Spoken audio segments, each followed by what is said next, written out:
Hello friends, welcome to my YouTube channel.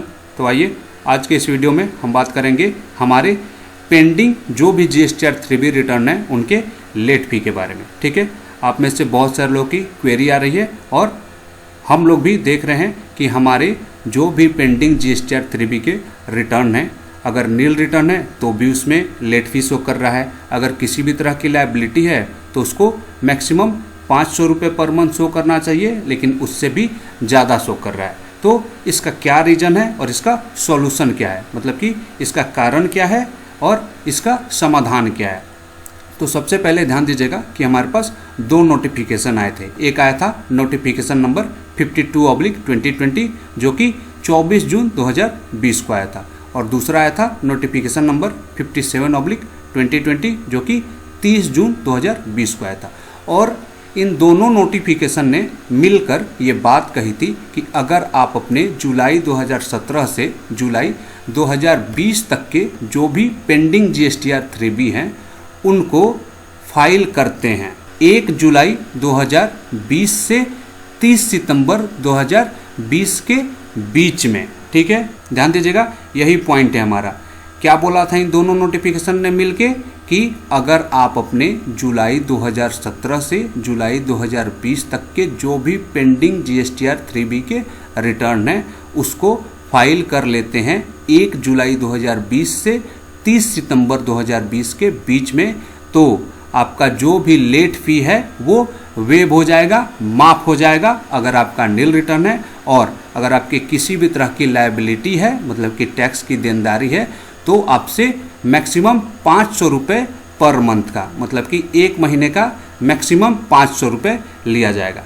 ठीक है, लेकिन इसके बावजूद भी जब हम अपने 17-18 या फिर 18-19 या फिर 19-20 किसी भी फिनेंशियल ईयर का पेंडिंग रिटर्न फाइल करने जा रहे हैं तो नील के केस में 0 शो करना चाहिए, फिर भी लेट फी शो कर रहा है। अगर किसी भी तरह की टैक्स की लायबिलिटी है उस केस में मैक्सिमम 500 रुपये शो करने चाहिए, तो 500 से ज़्यादा शो कर रहा है। तो ऐसा क्यों हो रहा है और इसका क्या सोल्यूशन है, यही देखना है। तो आइए एक पहले प्रैक्टिकल केस देख लेते हैं। हम आते हैं फिनेंशियल ईयर 18-19 और हम देखते हैं हमारे Feb 19 का रिटर्न GSTR 3B।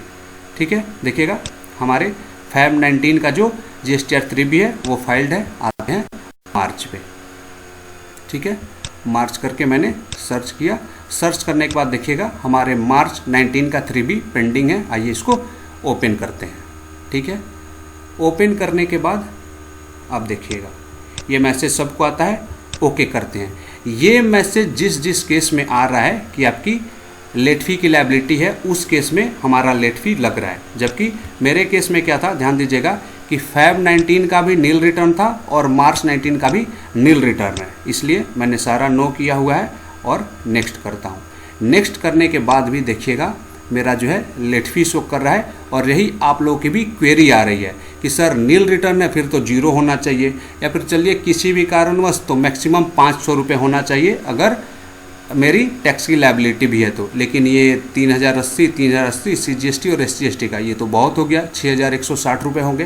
तो ये कैसे, मतलब कि इसको सॉल्व करेंगे, कैसे इसको 0 करेंगे।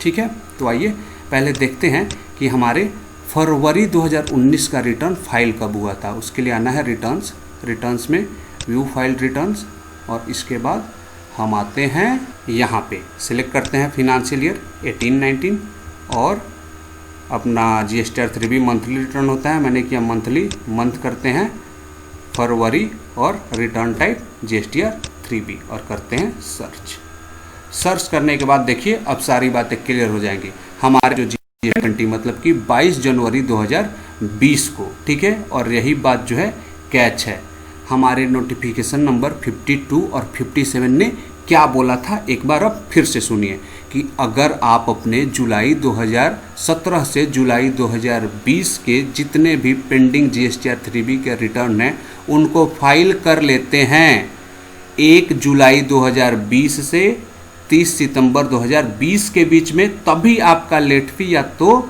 माफ़ होगा या फिर 500 रुपये पर मंथ का लगेगा। लेकिन यहाँ पे जो ये Feb 19 का रिटर्न है वो फाइल हो गया है 22 जनवरी 2020 को ही।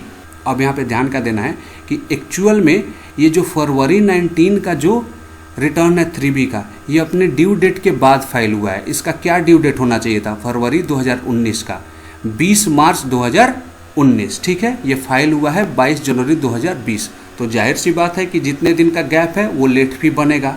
और क्योंकि ये 1 जुलाई 2020 से 30 सितंबर 2020 के बीच में फाइल नहीं हुआ है, तो फिर आपको लेट फी तो देना पड़ेगा, क्योंकि हमारा कंडीशन ही यही था कि पेंडिंग जितने भी रिटर्न है वो फाइल होने चाहिए 1 जुलाई 2020 से 30 सितंबर 2020 के बीच में। आई थिंक बातें आपको क्लियर हो गई होंगी।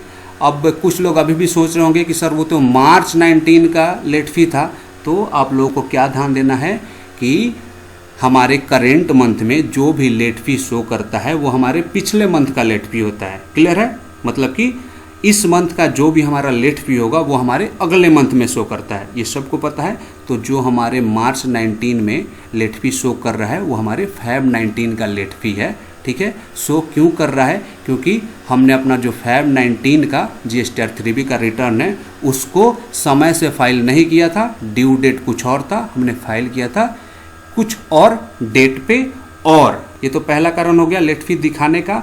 और लेट फी माफ़ क्यों नहीं हुआ है? क्योंकि माफ़ तभी होता अगर हमने इसको फाइल किया होता 1 जुलाई 2020 से 30 सितंबर 2020 के बीच में। तो अब जिनका भी ऐसे लेट फी शो कर रहा है, इधर वो 17-18 का हो या फिर 18-19 या फिर 19-20 का, वो जो है माफ़ नहीं होगा, ठीक है। वो आपको पे करना पड़ेगा, पहली बात।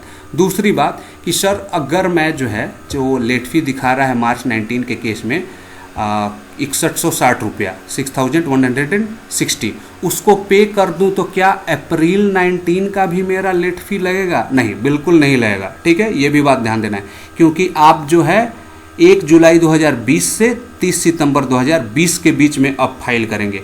तो अब आपका जो लेट फी लगेगा वो केवल ये मार्च 19 का लगेगा। अप्रैल 19 से जितने भी रिटर्न फाइल करेंगे एक पैसा भी नहीं लगेगा।